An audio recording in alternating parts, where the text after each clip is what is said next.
Hello students, today we will learn about a new topic, new exercise, that is exercise 17D based on profit, loss, cost price, selling price etc.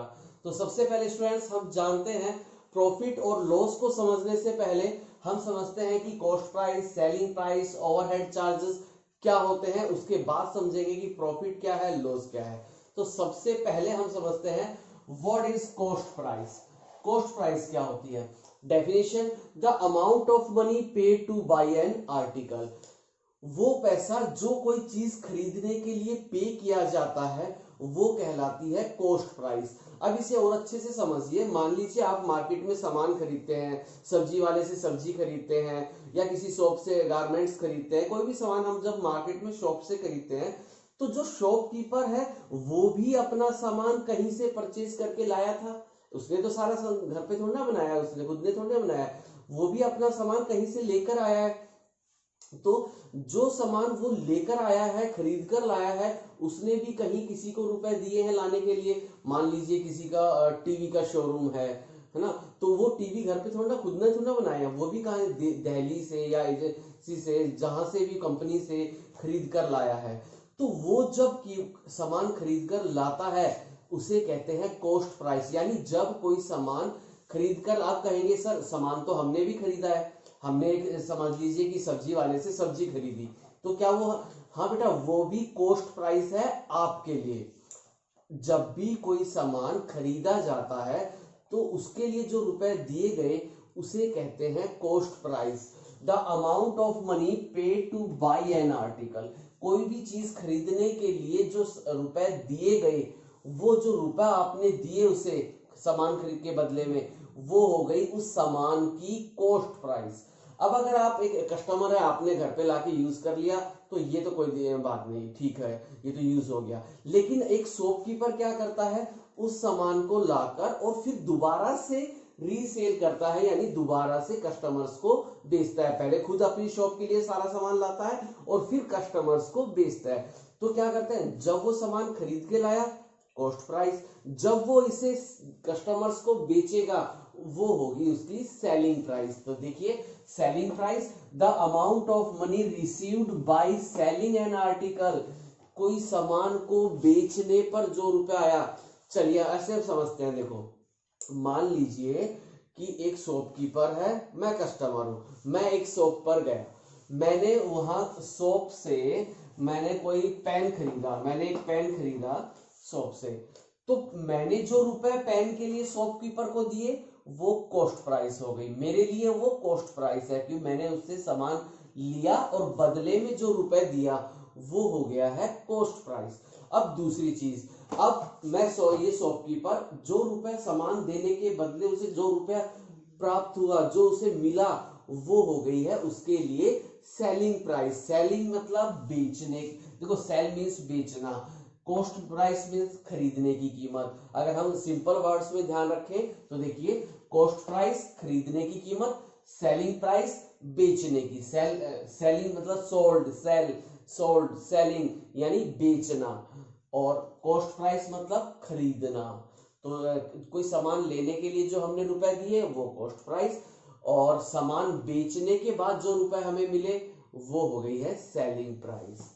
Clear? तो आप अच्छे से समझ गए हैं कि cost price क्या है, सेलिंग प्राइस क्या है। अब एक चीज और आती है, ओवरहेड चार्जेस। अक्सर आप लोग इससे ध्यान नहीं देते हैं, इसे भी समझिए, काफी इंपॉर्टेंट है ओलंपियाड के लिए भी और वैसे नॉलेज के लिए भी आपको काफी जरूरी है ये चीज समझना। ओवरहेड चार्जेस, ओवरहेड चार्जेस का मीनिंग होता है ऐसे चार्जेस जो अलग से कॉस्ट प्राइस के अलावा हमसे एक्सपेंसेस यानी खर्च होते हैं। जैसे कि मान लीजिए मैं अपने दुकान के लिए, मेरे पास एक शॉप है और मैं उसके लिए जनरल स्टोर है, मैं अपने दुकान के लिए कोई सामान कहीं से खरीद के लाता हूं, तब वो सामान मेरी शॉप तक कैसे आएगा? ट्रांसपोर्ट के द्वारा, यानी कि ऑटो में या रिक्शा में या किसी गाड़ी से मेरी वहां से और मेरी दुकान तक वो सामान कैसे आएगा? किसी ना किसी मीन से आएगा, यानी ट्रांसपोर्ट मीन से आएगा, चाहे वो ट्रक से आए, गाड़ी से आए, रिक्शा से आए, ऑटो से आए, किसी भी तरह से मैं अपनी शॉप पर वो सामान लाऊंगा। तो वो जो पैसा खर्च हुआ ट्रांसपोर्ट यानी ट्रक वाले को मैंने रुपए दिए या ऑटो वाले को जो सामान लाने के लिए रुपए दिए, वो रुपए क्या होंगे, ओवरहेड चार्जेस। ओवरहेड यानी देखो सामान तो आपने, मान लीजिए मैं टीवी है, मेरी दुकान के लिए एक टीवी खरीद के लाया शॉप के लिए, तो टीवी था 10,000 का, लेकिन ऑटो में जब लेके आया तो 100 रुपीज उसने ऑटो ने भी ले लिए मुझसे। तो अब ये टीवी की कॉस्ट प्राइस क्या 10,000 रुपए मैंने जो शॉपकीपर को जब मैं जहां से खरीदा था वहां पे मैंने 10,000 रुपीज दिए थे टीवी के लिए, ठीक है। अब 100 रुपीज मेरे से ले लिए ऑटो वाले ने, जिस ऑटो में मैं रख के लाया था या रिक्शा में रख के लाया था उसने 100 रुपीज ले लिए। तो अब मुझे बताइए वो टीवी की कॉस्ट प्राइस, यानी मैं उसको ये कहूं कि ये टीवी मुझे 10,000 में लग गया है, भाई ये टीवी मुझे 10,000 में पड़ा, क्या हम ये बात कहेंगे? नहीं, हम कहेंगे कि इस टीवी की कॉस्ट प्राइस 10,000 नहीं 10,100 है, यानी मुझे ये टीवी लाने में मेरा इतना पैसा खर्च हुआ है। तो उस टीवी की प्राइस अब 10,000 नहीं कही जाएगी, उस टीवी की प्राइस कही जाएगी 10,100। तो ऐसे कुछ चार्जेस होते हैं। जैसे मान लीजिए एक और काफी अच्छा टॉपिक है, इसे अच्छे से समझिए। ओवरहेड चार्जेस में जैसे कि ट्रांसपोर्ट का मैंने बताया, इसके अलावा रिपेयर कॉस्ट। मान लीजिए आपने कोई सेकंड हैंड कार खरीदी, मैंने एक सेकंड हैंड कार खरीदी 1 लाख रुपीज की, मान लीजिए मैंने वो 1 लाख रुपीज की एक सेकंड हैंड कार खरीदी। अब जब मैं सेकंड हैंड कार लाया हूं, पुरानी कार खरीद के लाया हूं, तो जाहिर सी बात है उसमें कुछ रिपेयरिंग करवानी पड़ेगी। हो सकता है उसके टायर खराब हो, टायर नए डलवाने पड़े, कहीं से डेंटिंग पेंटिंग यानी कहीं से पेंट खराब हो रहा हो, पेंटिंग करवाई, या कोई इंडिकेटर टूटा हुआ है, लाइट टूटी हुई है, या और कोई चीज ऐसी है जो खराब है, वो मैंने चेंज करवाई। तो मान लीजिए उसको रिपेयरिंग कराने में मुझे 10,000 रुपीज और खर्च हो गए। 1 लाख रुपए की गाड़ी मैंने खरीदी थी और 10,000 रुपीज मैंने उस पर रिपेयरिंग वगैरह पे, टायर पेंटिंग डेंटिंग उस पर मैंने खर्च कर दिया। तो टोटल अमाउंट, अब आप किसी को आप ये कहोगे कि मेरे गाड़ी 1 लाख रुपए में खरीद के लाया था, नहीं, आप कहेंगे कि क्योंकि वो गाड़ी आपको कितने में पड़ी, 1 लाख में नहीं, 1,10,000 में। तो इसकी कॉस्ट प्राइस उस गाड़ी की 1 लाख नहीं होगी, उसकी कीमत हो जाएगी 1,10,000। ये 10,000 इसमें ऐड हो जाता है।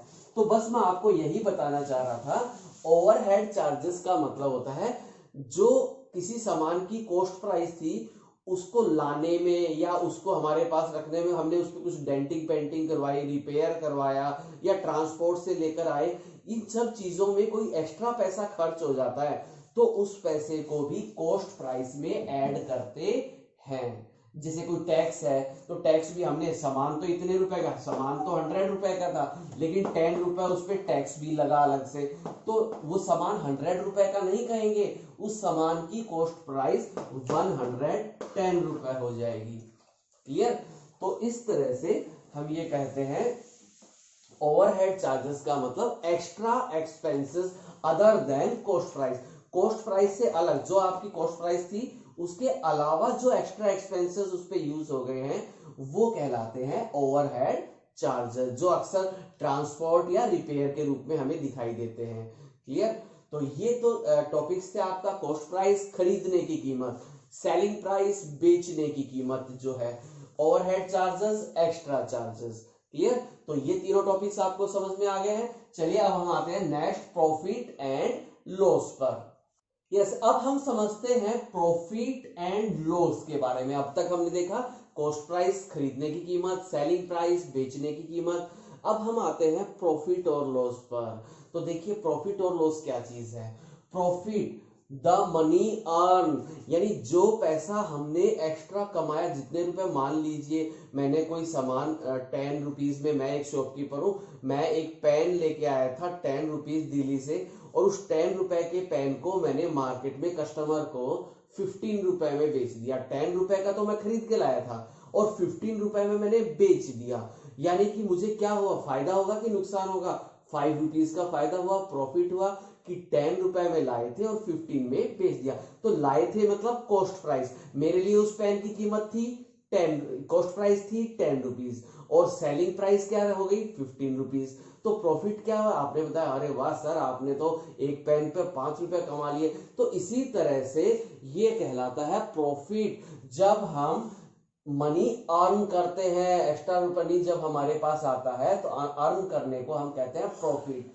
और दूसरा लॉस, जब मनी लॉस्ट है यानी कि जब हम इसे हमारे से पैसा लॉस हो जाता है तो उसे कहेंगे लॉस। जैसे कि मान लीजिए कि मैं कोई सामान खरीदा था, मैंने एक गाड़ी खरीदी थी 5 लाख रुपीस की मैंने गाड़ी ली और मैंने उसको अगले ही दिन 4 लाख में अगर सेल कर दी तो क्या हो गया 1 लाख रुपीस का लॉस हो गया है।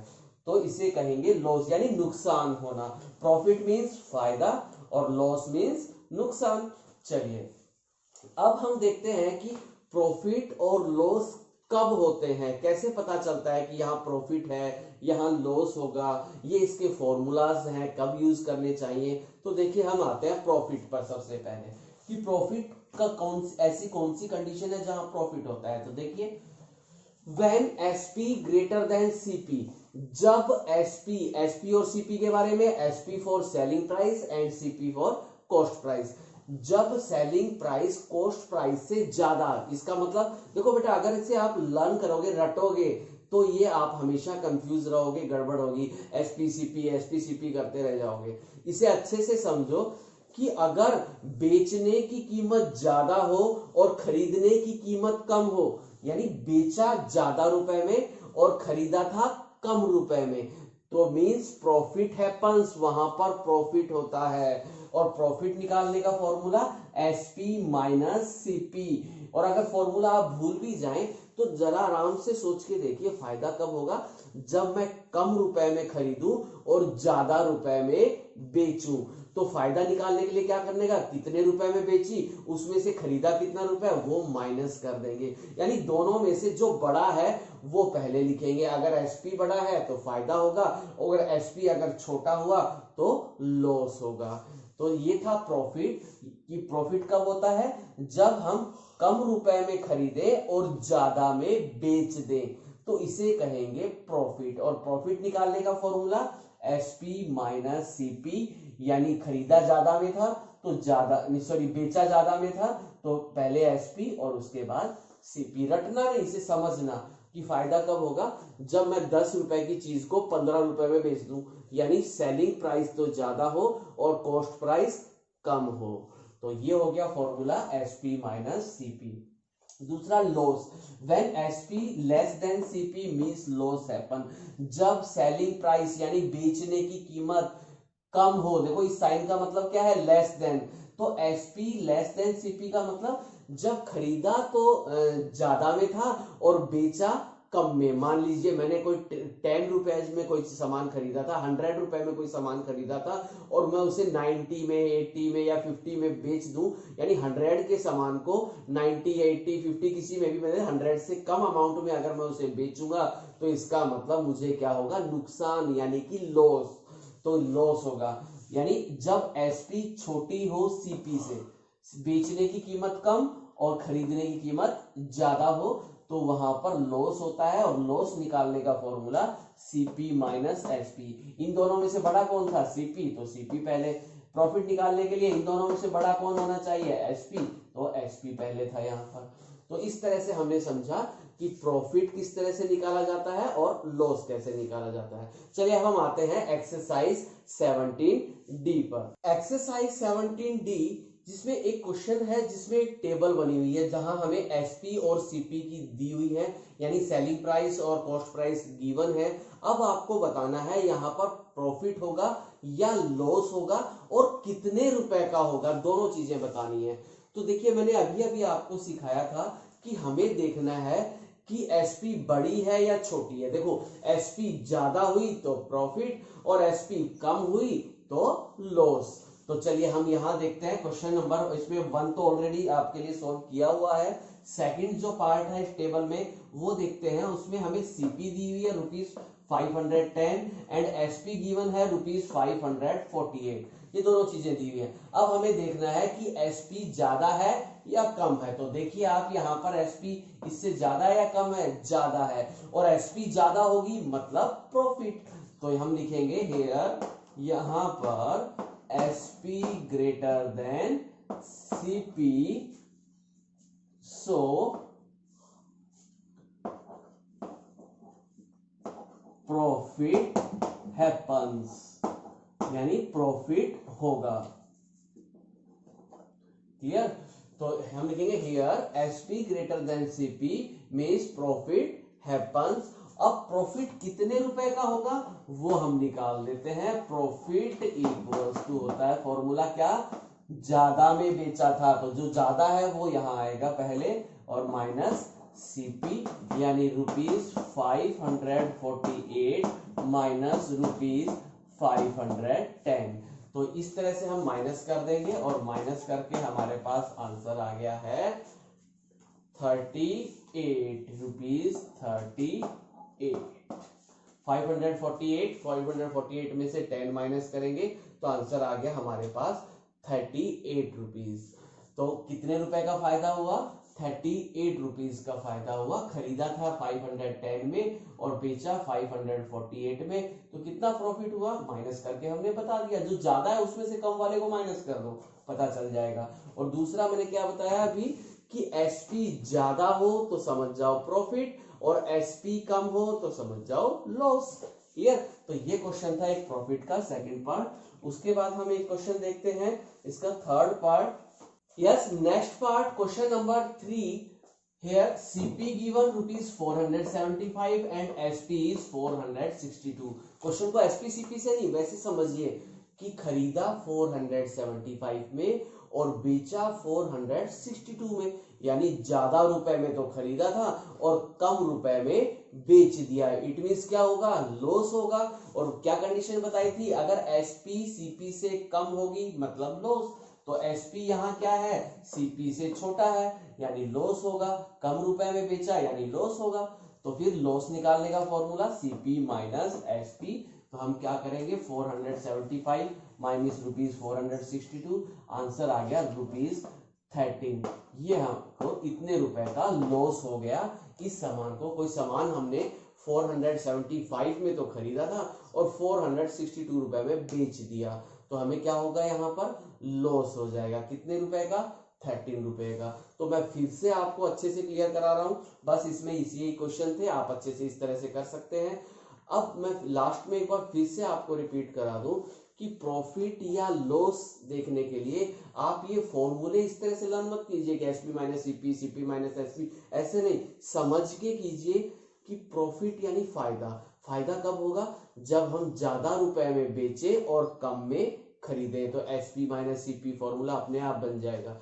लॉस कब होता है, जब हम ज्यादा रुपए में खरीद लें और बेचे कम रुपए में, तो वहां होगा लॉस। तो इस तरह से आप फॉर्मूलाज को समझकर कीजिएगा, आपको आगे इन क्वेश्चन फॉर्मूलाज की भी काफी हेल्प मिलेगी आगे एक्सरसाइज में। तो अच्छे से समझ लीजिए, एसपी और सीपी, खरीदने की कीमत कॉस्ट प्राइस, बेचने की सेलिंग प्राइस। क्लियर?